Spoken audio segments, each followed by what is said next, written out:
শ্বশুর বাড়িতে কোনো সমস্যা হচ্ছে না তো? না বাবা, ওইদিকে সব ঠিক আছে। ভালো। তা জামাই বাবাই তো আসলো না, জামাই বাবাই কই? বাবা ওর একটা ইম্পর্টেন্ট মিটিং পড়ে গেছে, রাতে আসবে। ও, দেখ তো কি এলো। হ্যাঁ।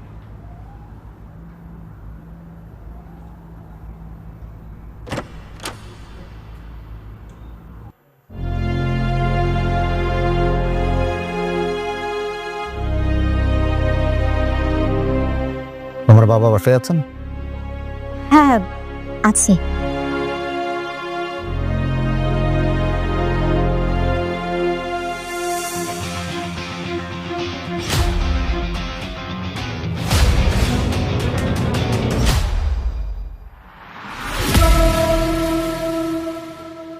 আরে ভাই স্যার, আসসালামু আলাইকুম, কেমন আছেন? বসেন বসেন ভাই, বসেন। তা, ভালো আছেন না ভাই? নাফিজা এদিকে আস। শোন, যা একটু নাস্তার ব্যবস্থা কর।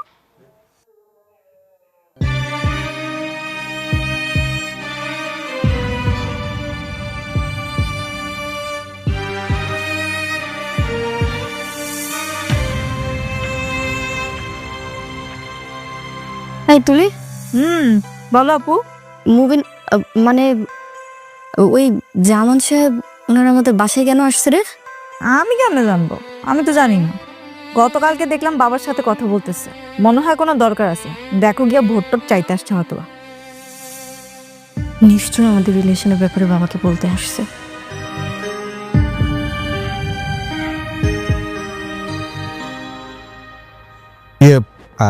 সরি, আসলে আমরা আগাম না জানিয়ে চলে এসেছি। আপনি নিশ্চয়ই কিছু মনে করেন? আরে না না, কি মনে করবো? আপনি আমাদের এলাকার সম্মানিত ব্যক্তি, আপনি যে আমার বাড়িতে আসছেন এটা তো আমার সৌভাগ্যের ব্যাপার।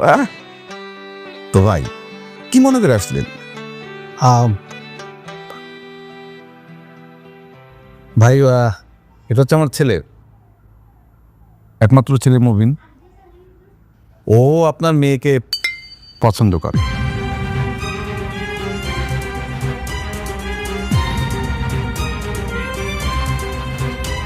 এখন আপনি বা আপনার পরিবার যদি আপত্তি না করে, তাহলে আপনার মেয়েকে আমরা পুত্রবধূ হিসেবে ঘরে তুলে নিয়ে দিতে চাই।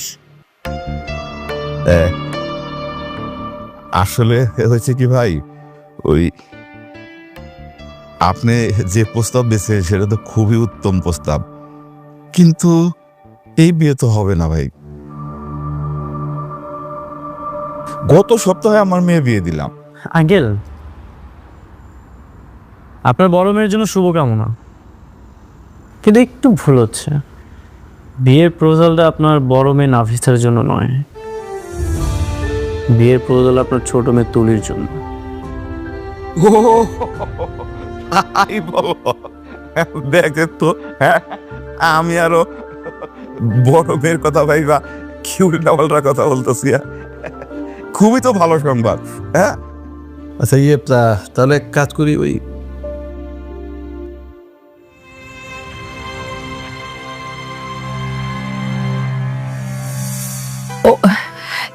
ভাই, আপনি যদি কিছু মনে না করেন, আপনার ছোট মেয়েকে একটু ডাকেন না, একটু দেখি। মানে অবশ্যই। মা তুলে তুলে এত ডিস্টার্ব করে এরা। হ্যাঁ বাবা বলো।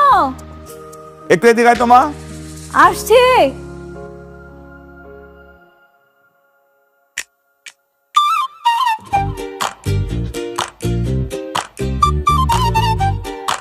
বলো বাবা।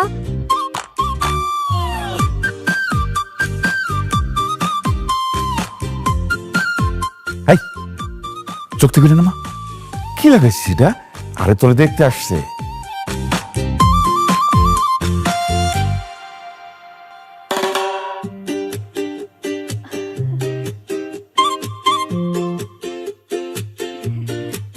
আসসালামু আলাইকুম। ওয়ালাইকুম। ওয়ালাইকুম সালাম। আপনারা আমাকে দেখতে আসছেন? বাবা, তুমি আমাকে আগে বলনি কেন? উনারা আমাকে দেখতে আসবে জানলে আমি কত সুন্দর করে রেডি হয়ে আসতাম, সুন্দর করে শাড়ি পরে এসে তারপর ওনাদের সালাম করতাম। শোনো মা, তুমি শসা দিয়ে থাকলেও অনেক মিষ্টি দেখতে, আমার খুব পছন্দ হয়েছে। মাশাআল্লাহ। আচ্ছা ভাইজান, আমার মিসেসের যেহেতু পছন্দ হয়েছে এখানে আমার আর কিছু বলার নেই। এখন আপনাদের যদি আপত্তি না থাকে তাহলে সামনের শুক্রবারে আমরা বিয়েটা করে ফেলতে চাই। আরে না না, আপত্তির কি আছে? আপনাদের সাথে আত্মীয় করা তো খুবই ভাগ্যের ব্যাপার। আমার কোনো আপত্তি নাই। কিরে মা, তোর কোনো আপত্তি আছে? বাবা, তুমি খুব ভালো করেই জানো তোমার 2টা মেয়ের একটা মেয়েও প্রেম করেনি। আপুকে তো বিয়ে দিয়ে দিয়েছো, এখন আমার পালা। তুমি ভালো করেই জানো আমি তোমার কথা ফেলতে পারবো না, তবে আমার একটা শর্ত আছে। শর্ত মানে? আমার ওনার কাছে একটা প্রশ্ন আছে। প্রশ্ন? বলো বলো, বলে ফেলো মা। এই যে মিস্টার, আপনি কি আগে কখনো প্রেম করেছেন, নাকি আমি আপনার জীবনের প্রথম? হুম। That's good. বাবা, আমি রাজি। আলহামদুলিল্লাহ।